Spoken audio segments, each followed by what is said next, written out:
Урматтуу телекөрүүчүлөр, чынында бул кошой машыккан жер аябай өзүңүздөргө белгилүү болгондой мындай тикесинен болуп, адамдын дем алуусу кыйын болот экен. Чынында биз сынап көрдүк, бирок кошой чарчабастан ушул тоону чокусуна чейин чыгып, айланып келаткан учуру биз ушул жерге чыккыча күшүлдөп, ышылдап, чарчап болбой калдык. Дем алуу аябай кыйын болуп кетти.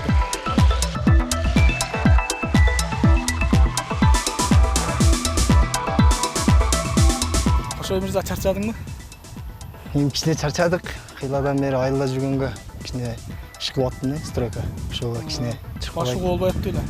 Аз-маз алып кетти машыгуу. Ушул жерге жүгүрүп машыгып баштагансыңыз спорту кандай? Ушул жерден баштагам мен. Эң эле алгачкы ушул жерден кичине мен торпок айдап, кой айдап, ушул тоолорду ушул жерлерде чуркап баштагам спорту. Бул жер өзү да абасы таза, мына кийгөттөр бар. Эч бир зыяндуу нерсе көрбөдүм да. Өзү ушундай жерде спортчуга ушундай жер жакшыбы, же мындай абасы бийик жерде жакшы болбой калабы? Негизи шаарга барып, же шарттын жакшылыгынан эле шаарга кетип калышабы? Негизи көп эле спортсмендер өзү даярланган, чоң бойлорго даярланганда ушундай тоолуу жерлерге барып, таза абага чыгып, дыхалкасын ачат да, ушундай жерлерде чуркашат. Эми көп жерлерде негизи айылдан көп спортсмендер чыккан, чоң бойлор болгондо ушул жерлерге чуркайм. Ушул жерлерде даярлаган. Азыр атаң айтып калды да жогорудачы. Мисалы, ошол менин уулум кичине болсо, үйдүн кичинеси турбайсыңбы сен? Ооба, кичине. Үйдүн кичинеси болсо дагы эмнеге кааласа ошол спорттон бийик ийгиликтерди багындырса мен каршы эмесмин. Ошол шаарда жүрөбү, башка өлкөдө болобу, жүрө берсин дейт. Сенин оюң кандай? Мисалы, эми баягы улуттук өзүбүздүн салтты бузбайын деп келип ушул жерде жашайын деген оюң барбы, же ошо аягына чейин улантайын деген оюң барбы? Эң жакшы суроо бердиңиз. Мен биринчиден мен бул жашка алып келген ата-энемге терең ыраазычылыгымды айтам. Ушун пайдаланып, ошо атам айткандай, ошо мен үйдүн эң кичинеси болсом дагы өзүм кызыгуума карап, кайсыл жакка барсам моралдык, материалдык жактан эң биринчиден ушу атам, ата-энем, бир туугандарым мага дайым көмөк көргөзүп, кайсыл жакка барам десем салым кошуп жөнөтөт да, өзүнүн аракетин кылып, материалдык, моралдык жактан ошо ыраазычылык айтам. Анан үйдө эң кичине болгонума байланыштуу мен милдетим ата-энемди караш. Мен пеш ата-эненин таман астында деген, эненин таман астында дегендей мен ата-энемди карашым керек бул жерде. Эң биринчиден өзү үй бүлө туруш керек. Мен үчүн да эң биринчи үй бүлө. Ошо ата-энеми буйруса спортту дагы алып кетем деген ойдомун. Ата-энеми дагы жакшы буйруса карайбыз. Салтты бузбай, Салтты бузбай. Сен өзүң ушул айылыңы биздин телекөрүүчүлөргө тааныштырып өтсөң, өзүң кайсы ушул айыл? Бул суроо туулуп атса керек телекөрүүчүлөргө, кайсыл айыл экенин деп. Бул айыл ошо көрүп турганыңыздардай тоолуу айыл, тоолуу регион болуп кирип кетет. Анан бул Кара Суу районуна карайт. Көп эле Алайга карайт деп ойлошот, бирок Кара Суу районуна карайт. Кара Суу районуна караштуу Кашкарстагы айыл өкмөтүнүн Алгабас деген айылында турабыз. Ушул жерде мен туулуп өскөм, чоң болгонум ушул жерден. Алай деген эми Алайга окшош тоолуу жер экен да? Ооба, Алайга окшош тоолуу жер. Мындан ашканда эле Алайга өтөбүз да. Анда эмесе биздин телекөрүүчүлөргө ошол ийгиликтериң тууралуу, ошол үйүңдөгү өзүңдүн диплом, медальдарын тааныштырып өтсөң. Мен ошол спортто жеткен сыйлыктардын баардыгы ошо үйдө, баардыгын үйгө алып келип, ошол өзүнчө отдельный бир немеге койгонбуз. Ата-энем ошол жерге коюп, ошол жерде турат, ошол жерден көргөзүп тааныштырып кетсем. Урматтуу телекөрүүчүлөр, биздин ушул Кыргызстанда кайсыл айыл болбосун, кайсыл область болбосун, ушундай абасы таза, ушундай мындай дары чөптөр бар жакшы жерлерде мен ойлойм сөзсүз түрдө мыкты спортчулар көп. Болгону үй бүлө тарабынан, мамлекет тарабынан колдоо керек. Туурабы кошой? Туура айтасыз. Кеттик.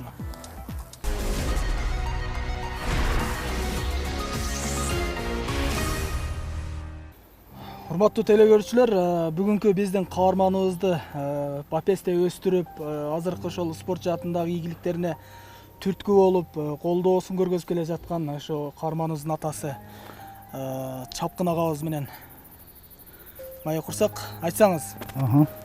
Ушул азыр спортчуларга мамлекет өзүңүз билесиз да, жардамды мындай жакшы бере албай атат да. Ооба. Ал жагын кандай кылып атасыздар?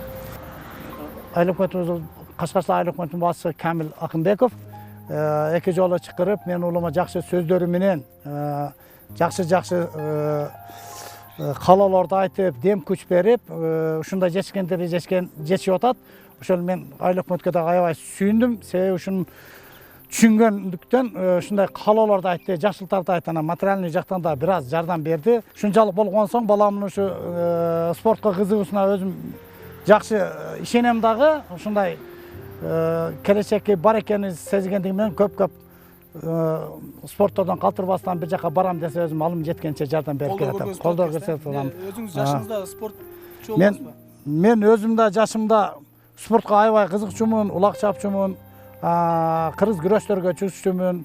Мактаныш эмес, Өзбекстанга чейин барып бир аз күрөштөр өчүп, алтын катарларга чыгып келгенбиз. Демек, түшүнөткөстө кошойдун жашоосун. Жашоосун түшүнөм, Кудай кааласа. Ошон үчүн колдоо көргөзөт. Колдоо көрсөтөм. Баланы төрөлгөндө бир сүйүнгөнбүз, ушул даражага жетип калгандан кийин колдоо көрсөтүш биздин милдетибиз да. Сөзсүз да жардам беришибиз керек. Анан агасы бар, Артык деген бир тууган агасы бар, ушул жардам көрсөтөт. Шаарда иштеген, спецназ иштеген Нооруз деген агасы бар, ал жардам көрсөтөт. Анан да бир туугандары да. Бир туугандары. Сизге суроо бул Кыргызда билесиз да, эң кичине уулу. Ошол атанын үйүн сактап калыш керек да. Ооба. Кошой эң кичинеси экен үйдө. Кандай кыласыз? Мен кошой эң кичинеси туура өз атанын ордун ээлеп калыш керек эле, бирок балам ушу азыркы мезгилде кыргыздын баласы болуп, ушу кыргыз үчүн жакшы көрсөткөнлүгүнө байланыштуу мен ушу ийгиликке жетип, ушу Кыргызстаныбыздын байрактарын желбиретип, дүйнөгө чейин желбиретсе, ошо ниеттерине жетсе, канча жерге барам десе тынч болсо деп жөнөтө бермекмин. Менин ошо биз эми Кудайга шүгүр, элдин уулу болсо сүйүнөбүз, каршы эмеспиз, сыймыктанабыз. Ошо алын жеткенче барам деген жерине чейин жөнөтөбүз. Эми биз үйдө өзүбүз тирилик кыла беребиз да. Жашпыз го. Кызыл бурчтан Уланбек Жалилов болсо, Көк бурчтан Кошой Чапкын уулу. Кошой Чапкын уулу бул 20 жаштагы боюнун узундугу 170 сантиметр болгон спортчу. Wave Selection 14 жана ошо андан сырткары jiu-jitsu боюнча Кыргызстандын чемпиону. Кошой Чапкын уулу биринчи раунддун жүрүшүндө делем ошол октагондун борборунан өз ордун ээлеп, Уланбек Жалиловду көбүрөөк ошол кыймылдоого дагы түрткүлөт жана күрөшүүгө болгон аракеттерден Уланбек Жалиловдун басып алуусунан Кошой Чапкын уулу жолдоп баштады. Толугу менен эми атаандашын өз көзөмөлүнө алып алган Кошой Чапкын уулу. Демек, Кошой Чапкын уулу бул беттеште жеңишке жетет жана профессионалдык рингдеги экинчи жеңишине дагы ушул утурлап жете олтурат. Биз болсо кийинки ушул беттешти күтөбүз.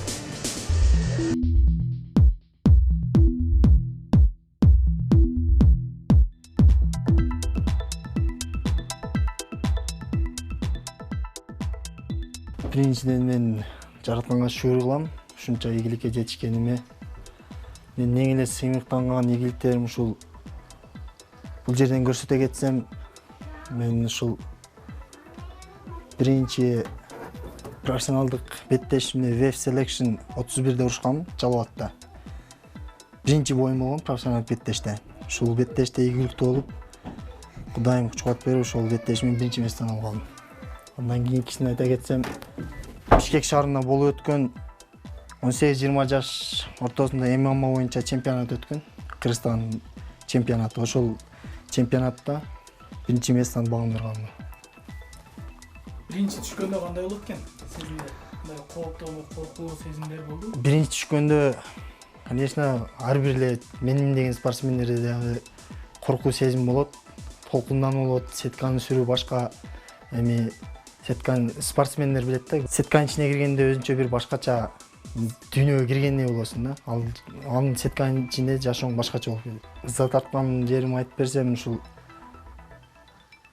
эми чыгып келаткан мезгилинде бир сопернигимди таза утканымда татып коюшкан. Ошондо мен эң биринчи чыгып келатканда мен үчүн өтө мындай менет кылган элем да ошол бойгочу. Ошол боюмда өтө мындай капа болгом да судьяларга. Бирок спортто ар кандай болот, чыдаш керек. Андан кийинки дипломумду айта кетсем, ушул Бишкек шаарында өткөн комбат джиу-джитсу боюнча Кыргызстан Азия чемпионаты болгон.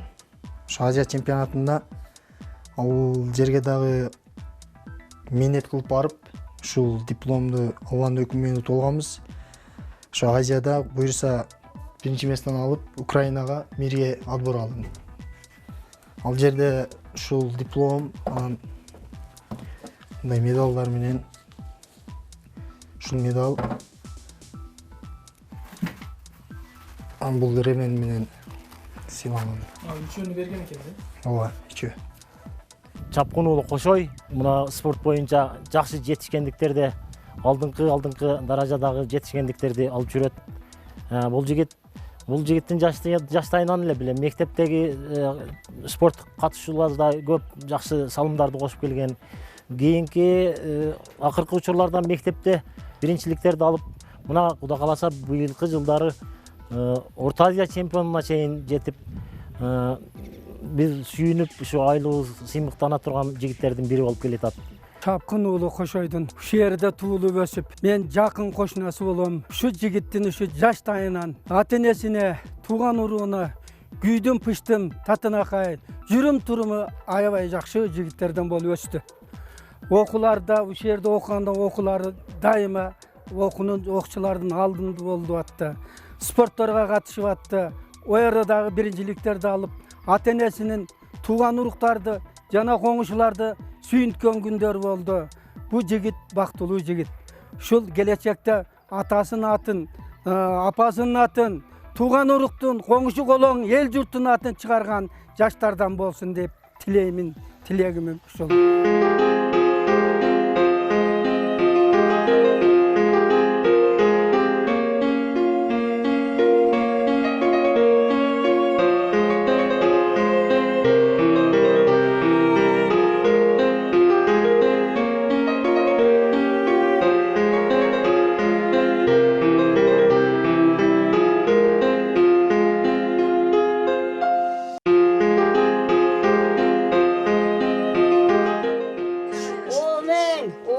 Koşoy, nevren, çevrem, kıvram, ömrün uzun olsun. Bana okusu koygan, tengsizlerin, ağayların esen olsun. İşine ilgilik olsun, işine hayalge varsınlar, işine aslında gelsin, Allah olsun. Amin.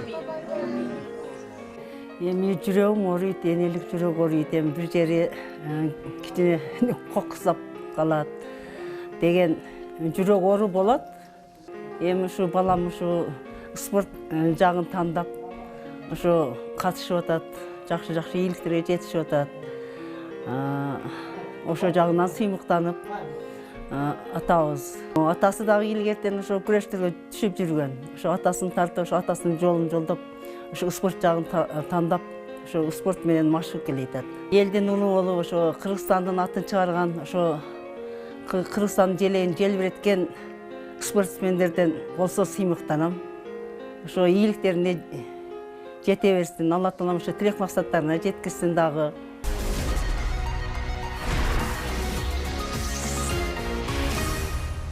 Мындай деңгээлге жеткизген Азия чемпиону болгонуга себепчи болгон Мирбек айга чоң ыраазычылык билдиребиз.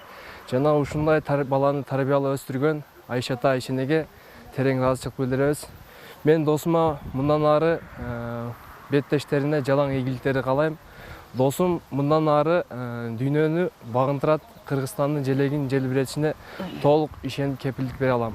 Кошой досубуз балдардын арасында өзүнүн жөнөкөйлүгү менен, өзүнүн өжөрлүгү менен, ушундай спортто өзүнүн өжөрлүгү менен ушинтип жүрүп, баягы адамга 1% шык, анан 99% аракет болсо баардык ийгиликке жетүүгө болот дегендей. Кошой досубуз ушундай өзүнүн талкпаган мээнети менен, аракеттенip өзүнүн өжөрлүгү менен, ушундай мээнеттин астында Азия биринчилигинде биринчиликти алып, чемпион болуп аталып, Украинага отбор алды. Мындан аркы ийгиликтерине дагы, мелдештерине дагы ийгиликтерди каалайбыз.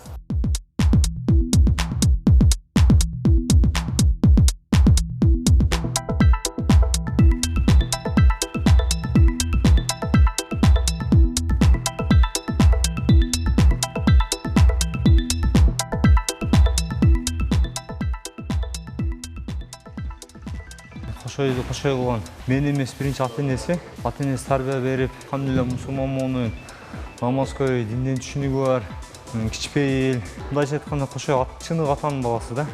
Кошойдон үмүтүм өтө чоң. Жакында мына Кытайга, Россияга контракт түзөбүз, бир эле Кыргызстан ичинде эмес. Ошолордон договор келип калса, Кудай насип кылып, Эм-1ге, Онепсиге ушундай ниеттер бар. Кудай насип кылып, Кошойдон үмүтү чоң. Бир эле меники эмес, ОГИ спорт клубунда үмүтү чоң. Мындай көргөзгөн нерсеңи ордурунда сактап калып, сураган нерсени кайра ордурунда алып айтып берип, ошонусу менен үмүтүм чоң мен. Башкалардын айырмалары ошол. Анан бүт нерсени убагандай кылат. Анан айткан нерседен менет десең, менеттен кайтпайт. Залды калтырбайт.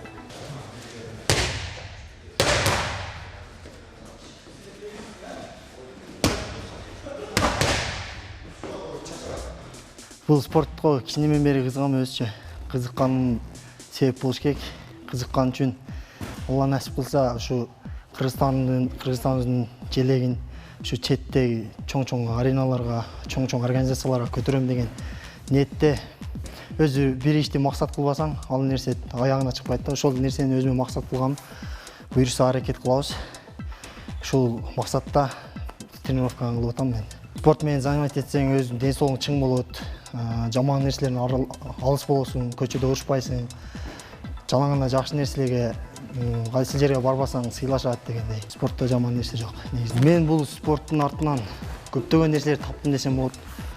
Эң эле биринчи ушу дос таптым, ага инилер таптым. Бир чети көптөгөн жерлерди көрүп атам. Ошо көптөгөн достор менен достоштум. Спорттон ошо көптөгөн ийгиликтерге жетишип атам, Аллага шүгүр. Бул спорт мен өз жеке оюм, спорт менен жүрсөң, бул чет өлкөлөргө чыгасың, анан ошол жерде чет өлкөдөгү баястар менен урушкасың, ошондо өзүңдүн патриоттук сезимиң ойгонот, мекенге болгон сүйүүң күчөйт. Намызың ойгонуп, ушундай мекениме мен жөн кайтып барбашым керек, Кыргызстандын желегин желбиретем деген сезимдер болот ар бир спортсменде. Мен дагы ошол ойдо Алла насип кылса, ушул максатта тренировка кылып жатам. Кыргыздын желегин желбиретем деген ишеничтемин, калса. Келечекте максаттарым ушу азыркы учурда Украинага жолдомо алгам, буюрса мирге, комбат джиу-джитсу боюнча. Ушу эң эле биринчи ошол мировойдогу ушу комбат джиу-джитсу боюнча ошону биринчи өзүм милдетим катары ошону эсептеп атам. Буюрса ошол жерде Кыргыздын желегин желбиретем деп дагы көптөгөн максаттарым бар. Буюрса бул спорт менен жакшы ийгиликтерге жетишебиз деген ишеничтебиз.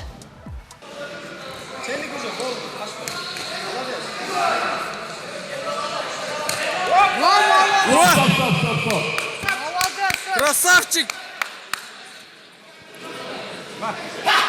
Врач есть, врач.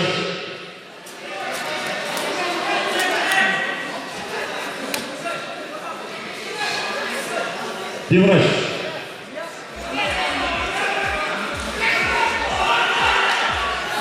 Урматтуу телекөрүүчүлөр, Кошой мырза жөнөкөй гана үй бүлөдөн жогорку деңгээлдеги спортчу болгонуна күбө болдуңуздар. Эмне дейбиз? Аракетке берекет. Көрүшкөнчө.